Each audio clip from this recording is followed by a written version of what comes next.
Britain के नए prime minister Rishi Sunak ने आते ही न सिर्फ रशिया बल्कि भारत को भी बड़ा झटका दे दिया है। ये तो हमको पता है कि G7 देशों ने रशिया के क्रूड ऑयल के ऊपर प्राइस कैप लगाने का फैसला किया था, क्योंकि एनर्जी एक्सपोर्ट्स रशिया की गवर्नमेंट की कमाई का बहुत ही बड़ा साधन है। रशिया की गवर्नमेंट का 45% रिवेन्यू क्रूड ऑयल, गैस, कोल और बाकी फॉसिल फ्यूल्स विदेशों को बेचने से ही आता है। यानी रशिया की गवर्नमेंट अपने डिफेंस और आम बजट के लिए एनर्जी एक्सपोर्ट्स के ऊपर हेविली डिपेंडेंट है। यूक्रेन युद्ध शुरू होने के बाद पिछले 6 महीनों में रशिया ने एनर्जी एक्सपोर्ट से $170 बिलियन तक कमा लिए हैं, जिसके बाद रशिया की कमाई को कम करने के लिए अमेरिका की अगुवाई में G7 देशों ने डिसाइड किया था कि रशिया के क्रूड ऑयल और गैस के प्राइस के ऊपर कैप लगा देंगे, यानी मार्केट से कम एक प्राइस निर्धारित करेंगे जो कि $50 से $60 के आसपास होगा, जिसके बाद फिर रशिया अपना क्रूड ऑयल और गैस इस प्राइस के ऊपर नहीं बेच पाएगा। अब अगर आप ये सोच रहे हैं कि G7 देश बाकी देशों को प्राइस कैप फॉलो करने के लिए कैसे बाधित कर सकते हैं, तो आपकी जानकारी के लिए बता दूं कि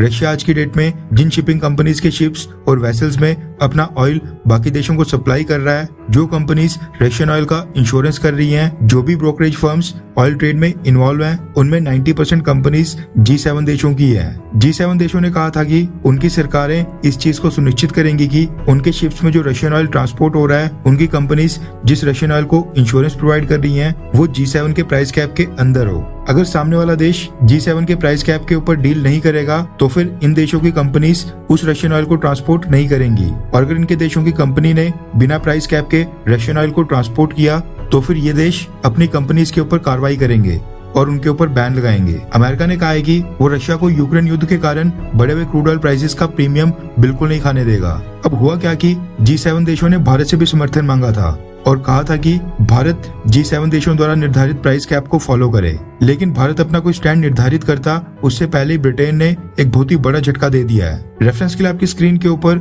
द इकोनॉमिक टाइम्स के आर्टिकल का स्क्रीनशॉट है, जिसके मुताबिक ब्रिटेन ने कहा है कि रशियन ऑयल को ट्रांसपोर्ट करने में मदद करने वाली सर्विसेज को ब्रिटिश सरकार अब से बैन करेगी। ब्रिटिश सरकार ने पिछले कल ये घोषणा की है कि 5 दिसंबर के बाद जो भी ब्रिटिश कंपनी रशियन ऑयल की शिपिंग, इंश्योरेंस या ब्रोकरेज करेंगी, वो G7 प्राइस के अंदर होनी चाहिए, वरना उनके ऊपर कड़े प्रतिबंध थोप दिए जाएंगे। ब्रिटिश सरकार ने 5 दिसंबर की डेडलाइन दी है, यानी 5 दिसंबर के बाद उनकी कोई भी शिपिंग कंपनी बिना G7 देशों द्वारा निर्धारित प्राइस कैप के रशियन ऑयल को ट्रांसपोर्ट नहीं करेंगी। ब्रिटिश सरकार की इस बैन के कारण सबसे बड़ा असर भारत के ऊपर ही पड़ेगा। दरअसल रशिया से ऑयल परचेज करने के बाद वो ऑयल जिन भी शिप्स में ट्रांसपोर्ट होकर भारत आता है, जो भी इंश्योरेंस और शिपिंग कंपनीज रशियन ऑयल को ट्रांसपोर्ट करने में इन्वॉल्व होती हैं, उनमें सबसे बड़ी संख्या लगभग 60% ही ब्रिटिश कंपनीज की है। रशियन ऑयल को ट्रांसपोर्ट, इंश्योरेंस और ब्रोकरेज प्रोवाइड करने वाली पूरी दुनिया की 60% कंपनीज अकेले ब्रिटेन की हैं। 5 दिसंबर के बाद बिना प्राइस कैप के